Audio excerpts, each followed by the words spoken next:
Hello folks, so in this lecture we're going to be talking about bone functions and the skeletal system. Four main bone functions. First two is should be straightforward, support and protection. So if you know, the bone protects a lot of your very important organs like the brain and your heart, which is behind your, in this case, your pectoral girdle, if you want to talk about it that way. And then we talk about movement. Movement is because muscle, joints, and bone, those three things create movement. Then you have hemopoiesis, which is the manufacture or the creation of red blood cells, and the storage of mineral and energy reserves. And we're talking about storage of mineral and energy reserves. We are talking specifically about the mineral calcium, okay, which is very important for muscle contraction. And obviously, the reason why it's called energy reserves is because the other component of hardened bone is actually the phosphate. Okay, phosphate obviously is what makes ATP, adenosine triphosphate. Okay, FYI, calcium phosphate together is actually a solid. Separately, okay, they're ions. Okay, so together they're a solid. Okay, separately they're actually, in this case, ions. All right. Now, there are actually four main types of cells in bone connective tissue. The first one, which is actually a precursor, actually comes from white blood cells, is called the osteoclast. And osteoclasts, what they actually do, folks, is they actually break down bone, hardened bone, into the ions calcium 2+ and the phosphate 3-. Okay. On the other hand, you actually have osteoprogenitor cells. This comes from the blood. They migrate into bone, they become osteoblasts, and what osteoblasts do is they do the opposite of osteoclasts. Osteoclast breaks down bone. Osteoblast, on the other hand, creates bone matrix. So what they do is they take calcium ions and phosphate ions and they create, in this case, a solid calcium phosphate matrix. And then once osteoblast no longer creates bone, they actually differentiate into this cell called the osteocyte. Okay, so again, if you look at this, these are all the same cell. It's just different differentiation stages. Okay, osteoprogenitor cells from blood, they make bone, it's called osteoblast. They no longer make bone, they're called osteocytes. Okay, and then the opposite of that is osteoclast. And what this two is, the osteoclast and osteoblast have two different and opposite function: break bone, create bone. Okay, and here's actually, in this case, a tissue section of spongy bone, and what you can actually see is you actually have osteoclasts on the outside. Okay, and this is actually the outside, and you actually have osteoblasts on the inside, and then osteocytes way deeper inside bone tissue. Okay, this is the microscopic anatomy of bone. You've already seen this. Okay, and I'm going to skip through this, and again, this is just all of this non-black area is actually just calcium phosphate, the solid type. Okay, and inside this black areas is actually where osteocytes actually live. Okay, so, and the reason why that happens, folks, is osteoblasts, they create, if you want to think about them, osteocytes used to start very close to each other, but as they create solid calcium phosphate, the distance between two osteoblasts now increases. Okay, and when the distance between two osteoblasts increases, they are basically trapped from the bloodstream, and what happens is they are now, in this case, called osteoclasts. Osteocytes. Okay, so that's actually what happens here. And you've already seen this micrograph before. Here's the gross anatomy of long bone, and we're going to be talking about bone growth and bone remodeling soon. Long bones are actually made up of the two types of bone, which is the compact bone and the spongy bone. If you see here on the epiphysis, proximal closer to the shoulder joint, okay, distal closer to the elbow joint, okay, what happens is you actually see this porous bone, which is called spongy bone, okay, and this is actually where hemopoiesis is actually created. And here you actually have red blood cells, or precursors to red blood cells, okay? And if you can see on the diaphysis, it's actually primarily compact bone. So the two types of bone: compact bone, spongy bone, okay?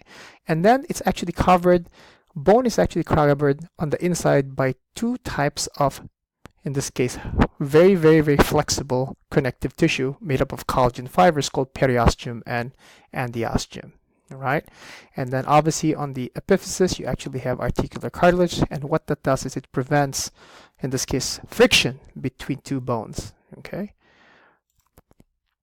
So this is the components of our compact bone. It's called osteon, and osteons are basically just circular lamella. And circular lamella is just made up, again, of hard bone.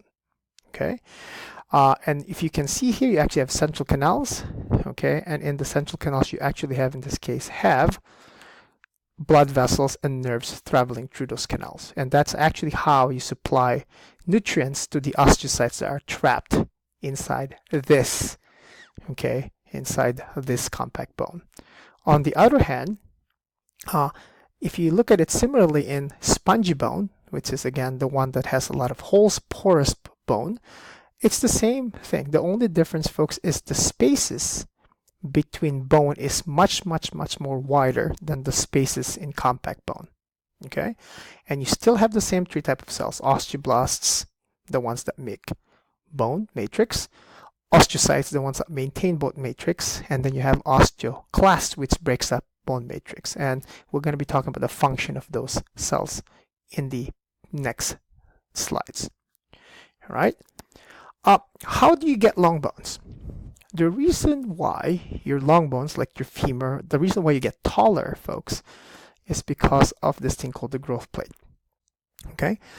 And the growth plate on the proximal and distal ends, and this is actually viewed in a proximal way. So this is closer to the shoulder joint, this is closer to the elbow joint, is made up of, in this case, cartilage. And what's going on with cartilage, folks, is you have cartilage cells, chondroblasts, that are actually not doing anything, resting. And what happens is they get stimulated to multiply, and when they start multiplying, what happens is they create more cartilage, and that's called proliferating cartilage. These are called chondroblasts, similar to osteoblasts. What happens is once this cartilage cells, this chondroblasts, start dividing, what they do next is they start growing in size, and that's called hypertrophic, meaning say getting bigger in size. And as eventually, folks, this in this case, these chondrocytes, which they go from chondroblasts to chondrocytes, they eventually die. Okay, and when they die, the spaces in which they used to live in then gets replaced by osteoblasts. Okay, and this osteoblast then replaces that cartilage into calcium phosphate, hardened bone. Okay, so this is actually the growth plate. There are two ways in which bone actually grows. The first type of bone growth is called endochondral ossification. And the reason it's called endochondral ossification, folks, is because the model that you actually get is actually from a hyaline cartilage model. So your bones, most of your bones are actually through endochondral ossification. So your long bones, all right, initially is all made up of cartilage. And again, you just have to remember your chondroblasts manufacturing lots and lots of cartilage. But eventually what happens is blood then circulates around your cartilage model. And what happens is the dead cartilage cells then gets replaced by bone cells, osteoblasts, and then the osteoblast then replaces that cartilage into calcified bone. Okay, so before there used to be one area in which cartilage is being replaced by bone. Eventually, you get two centers in which cartilage is being replaced by bone. So when it goes to two centers, that's called the secondary ossification centers. And this is actually what happens when you actually are a newborn. Okay. So what happens is when you're a child, you start growing in size, you start becoming taller, because your growth plate then, in this case, if you want to think about it, started here, it starts migrating outward, both in the distal direction and in the proximal direction. And again, as cartilage is being replaced by bone, okay, you actually get taller in this case. Eventually, however, that growth plate, the cartilage cells, eventually cease to exist, and at that point you have no longer any cartilage to replace. That should stop growing. Okay, earlier for women, later in men. Okay, this is all right. So at that point in which you have no longer any cartilage to be replaced by bone, that is actually the termination of your growth. Okay, so that is endochondral ossification, which is primarily your long bones, which is basically almost all of your bones in your body. On the flip side of that, you actually have a different type of bone growth called intramembranous ossification, and that happens normally in flat bones. So that's the bones in the skull and your clavicle. Okay, so a very, very small minority of your bone. And it's the opposite in this case. It's opposite and similar. And what happens, folks, is you do have connective tissue, but what happens is you actually have fibroblasts, not chondroblasts this time.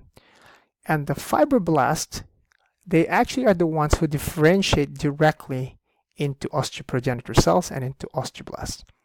And what happens when you become an osteoblast? You start creating bone. You guys can see here.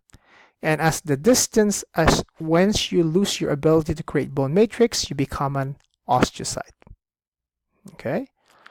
And if you guys can see here, the only difference between compact bone and spongy bone is the ratio between compact, okay, the long and flat bones is the ratio between compact and spongy bone. And here, you predominantly have, in this case, mostly spongy bone, okay? And again, the only difference between a long bone and a flat bone is, again, obviously the difference in dimensions in this case.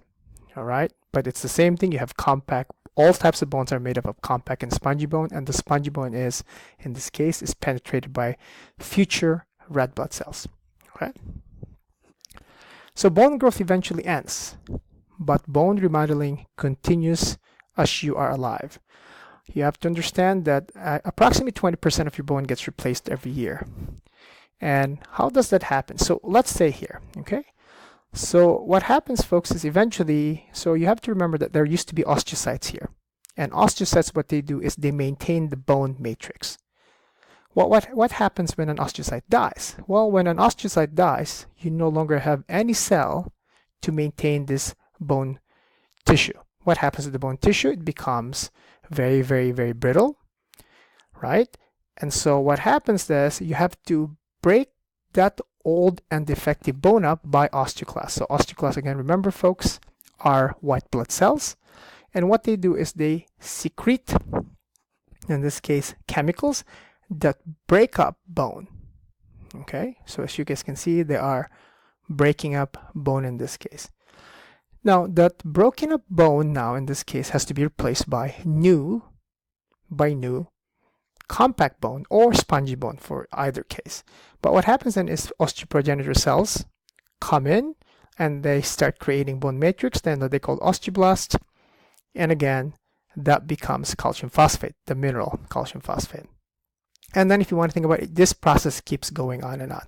They die, osteoclasts come and degrade that, and then osteoclasts leave, then osteoblasts come and basically replace whatever the osteoclast destroyed through mineralization in this case. So there are many hormones that actually in this case induces bone growth. Growth hormone is actually what creates bone growth at the initial stages of growth. So that's when you're a child.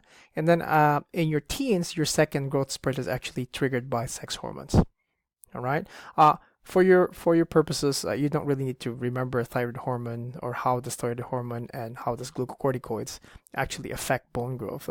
Just know that glucocorticoids are actually like prednisone. Okay, so if you have too much of that, you actually, in this case, have high amounts of bone loss, which is what we call osteoporosis. Okay. Now, there is a reason now. Why do we have osteoclast and why do we have osteoblast? Well, folks, you have to understand now that calcium is required for muscular contraction and neuron function. So what happens is when your calcium ion levels are too low, okay, it stimulates the parathyroid glands to release parathyroid hormone. And this parathyroid hormone, together with vitamin D, calcitriol, stimulates many effectors. And as you guys can see, there are three main effectors: the kidneys, and the kidneys, all it does is it makes you keep more calcium. Small intestine, it makes you absorb more calcium from the diet. This is why we fortify milk with vitamin D, because calcium and vitamin D goes together. And the last one, folks, is you You stimulate osteoclast then to break up bone, and once you break up bone, folks, you actually get more calcium ions, and then homeostasis is actually restored.